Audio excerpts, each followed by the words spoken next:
لا تخلف الميعاد.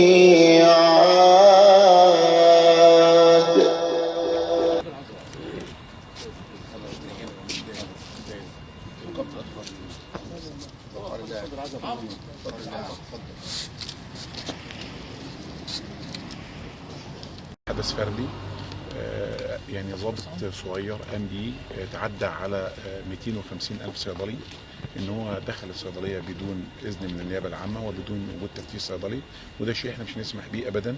احنا توجهنا للمحافظ وتوجهنا لمدير الامن وكلمنا الوزير، وتم ايقافه عن العمل وتحويله التحقيق. ويعني النيابه العامه احنا نثق في اجراءات النيابه العامه، واحنا الموضوع قيد التحقيق.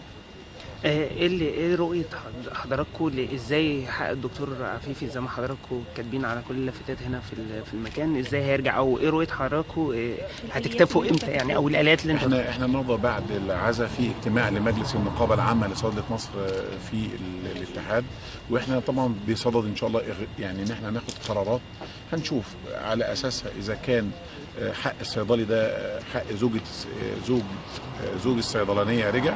احنا طبعا بكل المقاييس ان شاء الله مش هنتهاون ابدا في الحصول على الحق. احنا خاطبنا الداخليه حولت الضابط للتفتيش، جه مفتش الداخليه جاي من وزاره الداخليه، حقق في الواقعه واستمع لاقوال زوجة المرحوم. تمام، تم تحويل الامر النيابه العامه، والنيابه العامه في الموضوع في قيد التحقيق. يعني دلوقتي في جهتين بتحقق، تفتيش الداخليه والنيابه العامه. شكرا.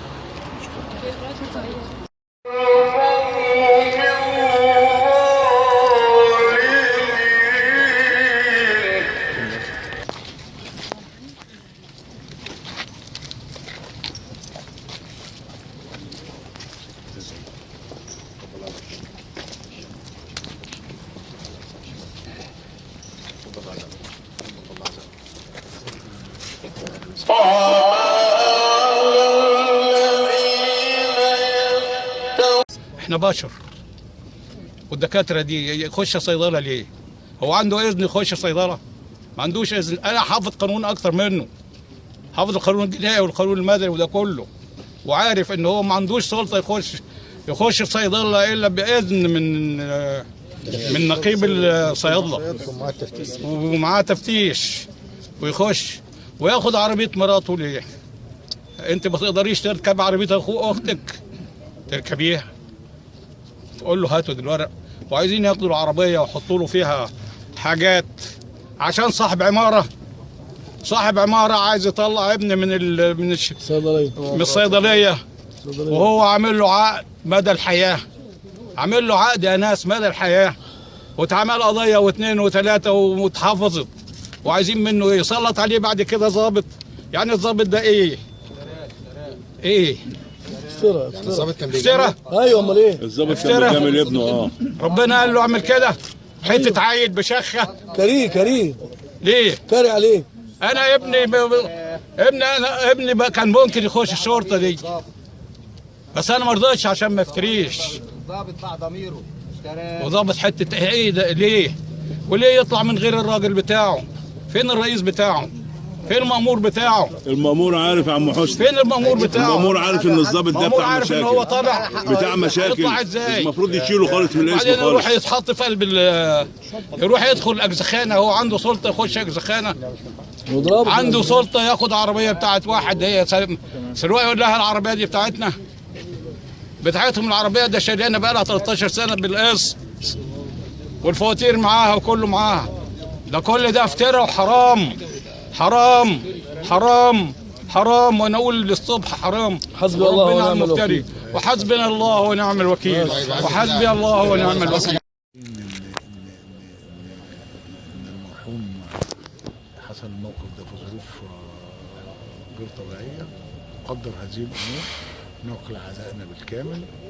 وبعدين انا لخصت القصه كلها ان انا اعلنت في البيان الرسمي ان انا اقدم اعتذاري كامل بصفتي المسؤول عن الجهاز التنفيذي في المحافظه، مسؤول عن كل الاجهزه التنفيذيه بما فيهم مديريه الامن بضباطها وكل الاجهزه. باسم كل الجهاز ده انا بقدم اعتذاري عما حدث لشخص المرحوم. وده حقه علينا. شكرا يا فندم. سيادة مدير الأمن، كنا عايزين نعرف من حضرتك الإجراءات اللي اتخذتها وزارة الداخلية حيال الواقع. وطبعا احنا ما بنفرقش زي ما سياده المحافظ قال وسياسه الوزاره ان اي انسان مخطئ لازم ياخد عقابه، ومش هنتجاوز ولا نتستر عن اي مخطئ سواء في اي موقف. ودي سياسه وزاره الداخليه، ان اي انسان مخطئ لابد ان ياخد عقابه، ولن نجامل في الحق او في الدم. بالنسبه لسياسه الوزاره، بالنسبه للموقف ده طبعا ده موقف فردي اللي فيه الوقت اللي بتحقق فيه النيابه العامه، والنيابه العامه زي ما تاخد الاجراء احنا معاها، ولن تجامل احد النيابه العامه. وانا مش هجامل حد، انا لو ابني نفسه وهنفذ عليه القانون. هل تم ايقاف الضابط عن العمل او تم نقل السيد الوزير توجيهاته فورا، تم نقل الضابط الى ديوان المديريه لبعده عن مكانه، وتم احالته لقطاع التفتيش لاجراء. لكن لم يتم ايقافه عن العمل؟ لا لحضرتك، احنا مستنيين قرار النيابه العامه بحيث لان انتهى التفتيش، لغايه لما التفتيش القضائي يخلص تحقيقه هو بيت القرار ان شاء الله. واحنا بنعزي اسره المتوفي وهو اخ لينا فاضل، وبنقول له ربنا يرحمه ويغمده بجنته ان شاء الله. شكرا.